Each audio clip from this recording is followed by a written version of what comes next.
Hello दोस्तों, कैसे हैं आप लोग। तो आज का हम टॉपिक एक छोटा सा कोट है राहत इंदौरी जी का, उससे शुरू करेंगे कि तूफानों से आँख मिलाओ, तूफानों से आँख मिलाओ, सैलाबों पर वार करो, मल्लाहों का चक्कर छोड़ो, तैर के दरिया पार करो। तो इसी मोटिवेशनल कोट से हम अपने जेपीएससी के इस पेपर 1 के पॉलिटी सीरीज़ को हम आगे बढ़ाने वाले हैं दोस्तों।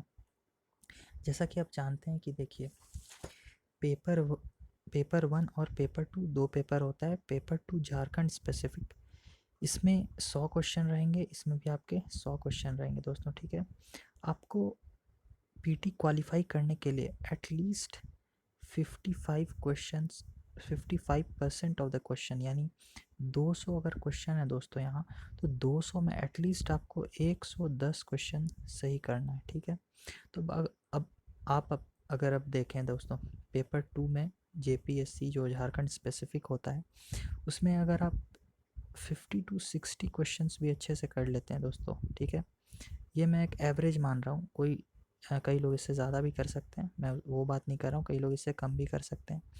यानी कि पेपर 1 जिसमें 100 है दोस्तों, 100 प्रश्न इसमें भी होते हैं, तो इसमें भी आपको एटलीस्ट 40 to 50 जो क्वेश्चन है, 40 to 50 क्वेश्चंस आपको सही करना होगा दोस्तों, तभी आप जो पीटी है वो इजीली क्वालिफाई करेंगे। ठीक है, आप पेपर 2 पे कम्प्लीटली डिपेंडेंट नहीं रह सकते हैं। ठीक है, कम्प्लीटली डिपेंडेंट नहीं, हाँ मेजॉरिटी मार्क्स आप इसमें ला सकते हैं, पर पेपर 1 को आप बिल्कुल भी इग्नोर नहीं कर सकते हैं। ठीक है दोस्तों, तो जैसा कि हम पहले कई वीडियोस में आपको बहुत सारी चीज़ें बता चुके हैं, जैसे कॉन्स्टिट्यूशन के बारे में, अमेंडमेंट के बारे में बता चुके हैं, शेड्यूल्स के बारे में बता चुके हैं, पंचायत के बारे में बता चुके हैं, उसके बाद कई सारे एमसीक्यू क्वेश्चंस भी डील कर चुके हैं, और आपको हम बता चुके हैं कि अगर पॉलिटी में 10 क्वेश्चन आता है तो आप एटलीस्ट 6 to 7 क्वेश्चंस गारंटीड कैसे सही कर सकते हैं, सिर्फ कोर एरियाज़ में फोकस करके दोस्तों। ठीक है, जो मेरा वीडियोस पहले से देखते आ रहे हैं उनको पता होगा कि मैं कोर एरियाज़ किन्हें कहता हूँ। कोर एरियाज़ वो एरियाज़ हैं जिससे जो एग्ज़ामिनर है वो हर साल उस एरिया से क्वेश्चन पूछता ही पूछता है। ठीक है, तो ऐसे ही कई कोर एरियाज़ हम पिछले वीडियोस में डिस्कस करते आ रहे हैं दोस्तों। ठीक है, आप पूरा पॉलिटी में, कई लोगों को कन्फ्यूज़न होता है यार पॉलिटी में पढ़े तो पढ़े क्या। ठीक है, तो उस कन्फ्यूज़न को दूर करने के लिए मेरा छोटा सा कंट्रीब्यूशन है आप लोगों के लिए दोस्तों। देखिए, आज हम बात करने वाले हैं जुडिशरी की।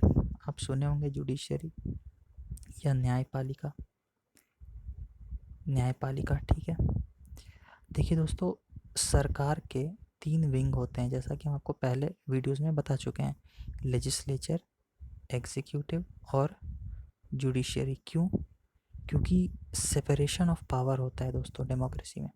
क्या होता है? सेपरेशन ऑफ पावर, ये इंपॉर्टेंट कॉन्सेप्ट है, इसके बारे में विस्तार से हम बात करेंगे बाद में।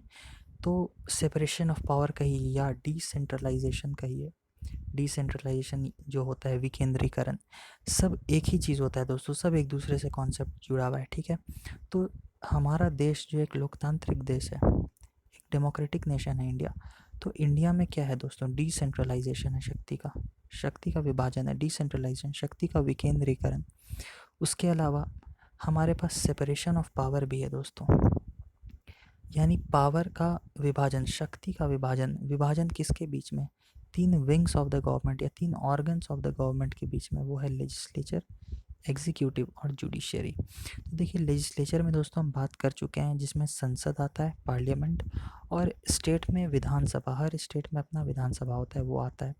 एग्जीक्यूटिव की बात अभी हम नहीं किए दोस्तों, ये हम आपको बताएंगे। इसमें प्रेसिडेंट आता है, गवर्नर आते हैं, वाइस प्रेसिडेंट आते हैं, प्राइम मिनिस्टर आते हैं, ये सब चीज़ जो है एग्जीक्यूटिव में आता है। ठीक है, आज हम दोस्तों बात करेंगे जुडिशरी की।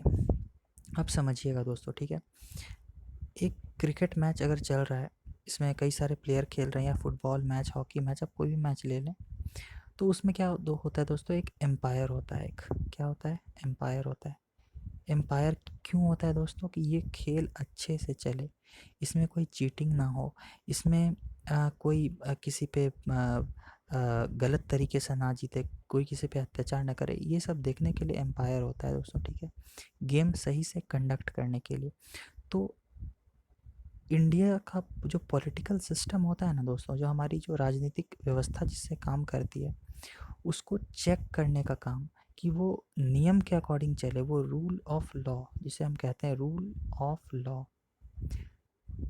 कानून जो होता है, कानून का जो शासन होता है, रूल ऑफ लॉ, कानून का शासन हो। यहाँ ऐसा ना हो कि किसी एक व्यक्ति विशेष का शासन हो, बल्कि क्या होना चाहिए, रूल ऑफ लॉ, संविधान का, लॉ का शासन हो। तो ये चेक करने का काम दोस्तों जुडिशरी करता है, जुडिशरी करता है। अब देखिए दोस्तों, एम्पायर हमारा कैसा होना चाहिए, आप बताएं। पहली बात, एम्पायर को जो है वो इंडिपेंडेंट होना चाहिए, यानी वो किसी एक व्यक्ति या किसी एक ग्रुप का नहीं होना चाहिए दोस्तों, ठीक है। अगर इंडिया और बांग्लादेश मैच खेल रही है, तो एम्पायर ऐसा ना हो इंडिया को फेवर करे या बांग्लादेश को फेवर करे, वो इंडिपेंडेंट होना चाहिए दोस्तों, ठीक है। उसका जो डिसीजन होना चाहिए दोस्तों, वो बिल्कुल ही अनबायस्ड, अनबायस्ड आप कहिए, या आप कह सकते हैं ऑब्जेक्टिव डिसीजन होना चाहिए, किसी एक पार्टी को फेवर ना करे वैसा डिसीजन होना चाहिए, ठीक है। यानी कि दोस्तों, बिल्कुल निष्पक्ष होके, बिल्कुल निष्पक्ष होके जो है वो एम्पायर को काम करना चाहिए, बिल्कुल निष्पक्ष, किसी का एक ग्रुप का पक्ष नहीं लेना चाहिए। सेम हमारे जुडिशरी में भी होता है दोस्तों। जुडिशरी जो होता है, आप सुने होंगे, हमारा जुडिशरी इंडिपेंडेंट है, वो किसी पे डिपेंड नहीं करता। इंडिपेंडेंट मतलब कि जो किसी पे डिपेंडेंट ना हो, ठीक है। हमारा जुडिशरी कैसा है, अनबायस्ड है, अनबायस्ड है, वो किसी एक आदमी का, इसलिए आप देखते होंगे ना दोस्तों कि कानून अंधा होता है। आप सुने हैं, कानून अंधा क्यों होता है? ऐसा नहीं कि उसके आँख नहीं है, कानून अंधा इसलिए होता है क्योंकि वो अनबायस्ड है। वो आँख उसका इसलिए बंद है क्योंकि उसका कोई ना अपना है ना कोई पराया है, दोनों उसके लिए सेम है, ठीक है। ये होता है जुडिशरी, अनबायस्ड, ठीक है। इसका अब आप समझ गए ना, कानून अंधा क्यों होता है, तो इसलिए अंधा होता है कानून। तो अब आप समझ गए होंगे दोस्तों कि जुडिशरी जो है वो एग्जीक्यूटिव से, यानी कि प्रेसिडेंट हो या पार्लियामेंट हो, सॉरी प्रेसिडेंट हो या प्राइम मिनिस्टर हो या ब्यूरोक्रेट्स हो, ठीक है, इनका ना इनका फेवर करेगा, ना संसद का फेवर करेगा, ना किसी संवैधानिक बॉडी हो उसका फेवर करेगा। अगर ये गलत कर रहा है, तो जुडिशरी किसी का फेवर नहीं करेगा। ये ना किसी रिलीजन का फेवर करेगा, ना किसी लैंग्वेज, किसी कास्ट को फेवर करेगा, किसी बिजनेसमैन को फेवर करेगा, किसी को फेवर नहीं करेगा। क्यों? क्योंकि ये बिल्कुल इंडिपेंडेंट है, ये बिल्कुल निष्पक्ष है। आप याद रखिए, जुडिशरी यानी कई लोग जैसे न्यूज़ पढ़ते होंगे ना, तो जो कहते हैं ना, बच्चा टाइप का वो लोग बात करते रहते हैं, एकदम जिसको आप कह सकते हैं कि इमेच्योर टाइप की बातें करते हैं। जैसे आप देख लीजिए, अयोध्या राम मंदिर जो केस हुआ था, अयोध्या राम मंदिर केस में सुप्रीम कोर्ट का डिसीजन, बहुत लोग बोला कि भाई वो तो हमारे जो प्राइम मिनिस्टर हैं उनसे इन्फ्लुएंस होके किया गया, किसी एक स्पेसिफिक पॉलिटिकल पार्टी का जो दबाव है उसके कारण किया गया। पर अगर आप पॉलिटिकल साइंस के स्टूडेंट हैं ना, तो ये सब आपको बिल्कुल बकवास लगेगा, ये रियलिटी ये है ही नहीं। क्यों नहीं है? क्योंकि आपको पता है जुडिशरी इंडिपेंडेंट है। जुडिशरी किसी व्यक्ति विशेष, किसी पार्टी विशेष, ऐसा नहीं कोई किसी शक्ति में कोई इंसान है, जैसे प्राइम मिनिस्टर हो, प्रेसिडेंट हो, तो उसका फेवर करेगा, ऐसा नहीं होता है दोस्तों। जुडिशरी बिल्कुल इंडिपेंडेंस होता है, और इसके इंडिपेंडेंस को मद्देनज़र रखते हुए संविधान में कई सारे ऐसे प्रोविजंस किए गए हैं जिससे ये कंफर्म किया जा सके कि हमारा जुडिशरी इंडिपेंडेंट रहे। जैसे कि जुडिशरी जो जजेस का अपॉइंटमेंट होता है ना दोस्तों, उसमें मंत्रियों का हाथ नहीं होता है, ठीक है। मंत्रियों का हाथ या प्राइम मिनिस्टर का हाथ, ये हाथ नहीं होता है इनका। क्यों नहीं होता है? क्योंकि अगर ये अपॉइंट करेंगे जजेस को, तो फिर ये तो इन पे कंट्रोल कर सकते हैं, ये इन पे इन्फ्लुएंस कर सकते हैं। दूसरी बात कि इनका जो सैलरी होता है, जजेस का जो सैलरी होता है, वो directly consolidated fund of India से डायरेक्ट इन्हें सैलरी मिलता है। यानी इनके जो कार्यकाल में कोई इनकी सैलरी रिड्यूस नहीं कर सकता, कोई इनके जो जॉब प्रोफाइल का कुछ इमोल्यूमेंट्स है, कुछ आपको विशेषाधिकार, वो इससे हटा नहीं सकता कोई। दूसरा बात और क्या कि जो सुप्रीम कोर्ट के जो जजेस हैं, सुप्रीम कोर्ट के जो जजेस होते हैं दोस्तों, इनके जो डिसीजन होते हैं, ठीक है, इनका जो डिसीजन होता है वो आप लोकसभा या राज्यसभा में डिस्कस नहीं कर सकते हैं, ठीक है, ताकि उनका निष्पक्षता जो है वो इंश्योर हो सके। तो इस टाइप की चीज़ें हैं, डेप्थ में हम नहीं जाएंगे। तो बेसिकली अगर आप समझ गए कि जुडिशरी आखिर होता क्या है दोस्तों, तो आप याद रखिए जुडिशरी से भी जेपीएससी में फैक्चुअल क्वेश्चन बनने के बहुत चांसेस होते हैं, ठीक है। अब मैं आपको बताता हूँ। जैसे दोस्तों ये हम कुछ क्वेश्चंस आपके सामने लाए हैं, ठीक है, जो बहुत पोटेंशियल क्वेश्चन है, ये पूछ सकता है एग्जाम में, ठीक है, काफ़ी इंपॉर्टेंट क्वेश्चंस है जुडिशरी से। देखिए पहला क्वेश्चन है दोस्तों कि जो सुप्रीम कोर्ट के बारे में किस आर्टिकल में जिक्र किया गया है, which article deals with supreme court of India, ठीक है, यानी भारत में एक सुप्रीम कोर्ट रहे, ये किस आर्टिकल में, ये हो जाएगा आर्टिकल 124, ठीक है। अब एक छोटा सा चीज़ आपको बताता हूँ दोस्तों, देखिए हमारा जो जुडिशरी है ना, आपको बता चुके हैं इंडिपेंडेंट होता है, निष्पक्ष होता है। तो ये बेसिकली इसका स्ट्रक्चर कुछ ऐसा होता है कि सबसे हाई लेवल पे, सबसे टॉप लेवल पे देश का सुप्रीम कोर्ट होता है, उसके बाद हर अलग अलग राज्य में अपना अपना हाई कोर्ट उनका होता है, ठीक है, हाई कोर्ट, और हर हर हाई कोर्ट के अंदर डिस्ट्रिक्ट कोर्ट होता है।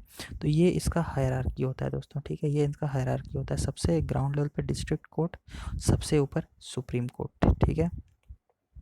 दूसरा क्वेश्चन दोस्तों कि सुप्रीम कोर्ट में कुल कितने जजेस होते हैं, ठीक है, तो आप याद रखिएगा इसमें कुल जो जजेस होते हैं वो 34 है आज के समय, ठीक है। जजेस जो है वो बढ़ते घटते रहते हैं दोस्तों, और ये कौन बढ़ा या घटा सकता है, आप याद रखिएगा संसद।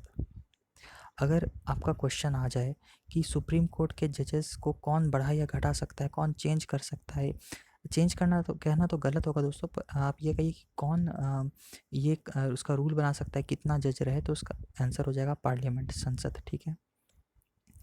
तीसरा क्वेश्चन है दोस्तों कि सुप्रीम कोर्ट के जजेस को कौन अपॉइंट करता है, कौन नियुक्त करता है, तो आपका आंसर हो जाएगा दोस्तों प्रेसिडेंट। अब देखिए एक शॉर्ट ट्रिक आपको बता दूं दोस्तों कि जो प्रेसिडेंट होते हैं ना हमारे, वो सारे कॉन्स्टिट्यूशनल बॉडी, जितने भी हमारे संवैधानिक संस्थाएं हैं, सब का जो चेयरमैन, जो अध्यक्ष होता है दोस्तों, ये प्रेसिडेंट ही अपॉइंट करता है। आप देख लीजिए इलेक्शन कमीशन, चुनाव आयोग, सीएजी, ठीक है, attorney general of India, UPSC के चेयरमैन हो गए, ठीक है, वित्त आयोग, फाइनेंस कमीशन के चेयरमैन, सारे चेयरमैन को कौन अपॉइंट करता है दोस्तों, प्रेसिडेंट करता है, ठीक है, ये याद रखिएगा। तीसरा क्वेश्चन है दोस्तों कि सुप्रीम कोर्ट के जजेस कैसे रिमूव किए जाते हैं, कैसे हटाए जा सकते हैं, तो इसका आप आंसर हो जाएगा दोस्तों ये फोर्थ, लोकसभा, राज्यसभा और प्रेसिडेंट तीनों मिल के जजेस को रिमूव कर सकता है दोस्तों, ठीक है। इसका रिमूवल का प्रोसीजर आप कभी आपको बाद में बताएंगे, लंबा है, बस आप इतना जान लीजिए ये तीनों क्या है दोस्तों, हम पढ़ चुके हैं, ये तीनों पार्लियामेंट के का हिस्सा है, ठीक है, संसद का हिस्सा हम पढ़ चुके हैं। तो संसद ही जजेस को रिमूव कर सकती है, लोकसभा, फिर राज्यसभा, उसके बाद प्रेसिडेंट पे जाके, ठीक है।